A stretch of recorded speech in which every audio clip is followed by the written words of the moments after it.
volviendo al Renacimiento, es decir, a este periodo en el que nació la ciencia moderna, y es muy importante el adjetivo moderno porque va a definir un tipo especial, una forma peculiar de entender la ciencia. Es muy importante prestar atención a los términos en filosofía, su definición correcta es capital para poder avanzar.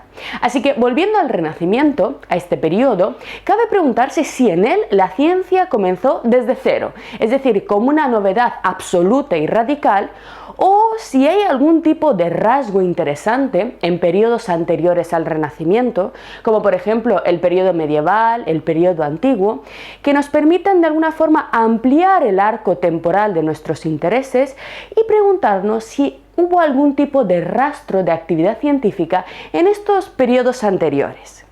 Para ello tenemos que preguntarnos en primer lugar qué pensaban los propios renacentistas acerca de su ciencia, es decir, qué consideraban ellos de sí mismos como científicos, como primeros científicos. ¿Se veían como absolutos innovadores o como deudores de un pasado anterior, de una ciencia de la cual bebían de algún modo? Como bien sabéis, el propio término renacimiento implica la recuperación del pasado antiguo, en el cual el puesto preponderante lo ocupa el pasado grecolatino. Efectivamente, desde un punto de vista científico, los renacentistas no consideraron que su ciencia partía absolutamente desde cero, sino que entroncaba con un pasado, la antigüedad griega. Pero ¿por qué los renacentistas se centraron fundamentalmente en el legado científico griego? Romano también, pero como bien sabéis, Roma no desarrolló mucha ciencia, lo veremos enseguida, sino que fundamentalmente asimiló las aportaciones griegas. ¿Por qué los renacentistas sobre todo se centraron en el legado científico griego y por qué no asimilaron también, al menos al principio, otros influjos? Varios acontecimientos nos explican esta situación. La toma de los turcos de Constantinopla y la islamización del este provocó en la Europa latina el inicio de un rechazo hacia lo oriental que sin embargo hasta entonces había sido considerado como la cuna sagrada de los más altos saberes. De Oriente procedía, entre otras cosas, la religión cristiana. También de Oriente procedían los antiguos conocimientos matemáticos, astronómicos. El este era el lugar más prestigioso, el lugar desde el que emanaba el saber para los medievales y también para los antiguos. Sin embargo, los problemas de la Europa latina con Oriente, debido a las guerras de religión, a las cruzadas y a los enfrentamientos con los musulmanes, hizo que, digamos, los renacentistas se fueran alejando lentamente de su influjo. Por ello se empezó a dar una mayor importancia al legado greco-latino. Además, la recuperación de textos que sabéis que llevaron a cabo los renacentistas sirvió como excusa para invocar un pasado clásico que ya no mirara a Oriente sino al mundo antiguo de Roma y Grecia. Muchos otros factores contribuyeron en la formación de este pensamiento renacentista. Como bien sabéis, lo estudiamos en detalle en nuestro curso acerca del Renacimiento. Pero nosotros vamos a seguir avanzando y vamos a quedarnos fundamentalmente con esta idea de que para los renacentistas, los romanos, pero sobre todo los griegos, eran la cuna, el acervo fundamental de todo el saber científico. Pero, ¿y los griegos? ¿Se consideraron ellos mismos a sí mismos dependientes o absolutamente innovadores? Es decir, ¿se consideraron resultado de un proceso cultural que se inició mucho antes de su historia? Efectivamente, los griegos también se vieron a sí mismos como dependientes de otras culturas anteriores en lo que respecta a su desarrollo científico. Fundamentalmente, los griegos se sentían herederos de los egipcios y de los mesopotámicos, las dos grandes culturas fluviales que vamos a estudiar a continuación. Durante gran parte de la historia de la humanidad, el saber soplaba del este. Toda la cultura venía de Oriente. Empecemos ahora con el estudio de las dos grandes culturas fluviales, de las primeras civilizaciones de las cuales guardamos documentos escritos. En torno al año 3000 a.C., aparecieron las primeras civilizaciones urbanas en los valles del Éufrates, el Tigris y el Nilo, dando lugar a las dos civilizaciones más grandes e importantes de la antigüedad, Mesopotamia y Egipto. Ambas culturas, con sus diferencias propias, presentaron similitudes en lo que respecta a nuestra investigación acerca del comienzo de la ciencia. En las primeras etapas de la historia que se desarrollaron en el seno de estas civilizaciones, evidentemente no había disciplinas científicas diferenciadas u organizadas como las que nosotros conocemos hoy en día. Sin embargo, podemos encontrar ya en ellas una figura importantísima para empezar a comprender la ciencia: la existencia de comunidades organizadas y de personas determinadas dedicadas al estudio y al saber, completamente diferenciadas de otros tipos de actividades y de otros cargos o funciones que podían llevar a cabo otras personas. Los sabios y pequeñas comunidades de conocimiento aparecen ya en estas culturas fluviales. En estas dos culturas arcaicas es posible encontrar, por tanto, la figura de los guardianes del conocimiento, funcionarios, sacerdotes o escribas, encargados de salvaguardar el conocimiento, así como la aparición de diversos tipos de colectivos de artesanos e ingenieros agrupados según diversas capacidades. Al igual que ocurre en nuestros días, si bien los efectos, los productos de la ciencia eran públicos, los individuos dedicados a ella conformaban colectividades separadas, diferenciadas, cuyos métodos de trabajo y técnicas específicas eran desconocidas por la mayoría. Se crearon así élites, jerarquías sociales diferenciadas no por el poder militar o por la riqueza, sino por el conocimiento. Y este es un fenómeno muy temprano en la humanidad que muestra el germen de esta actividad científica que nosotros buscamos. Frente al soldado, frente al campesino o al rey, incluso frente al sacerdote, como vamos a ver, aparece por primera vez en la historia el sabio, una persona liberada dedicada al conocimiento, y veremos que principalmente, o al menos al comienzo, al conocimiento de los cielos y de los fenómenos naturales.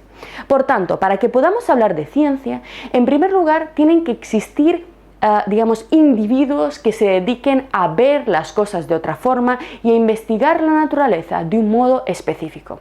Y al igual que ocurre en nuestros días, en Mesopotamia y en Egipto las comunidades de sabios estaban completamente separadas de la sociedad en general. Usaban lenguajes, tenían conocimientos e informaciones que la mayor parte de la gente no manejaba.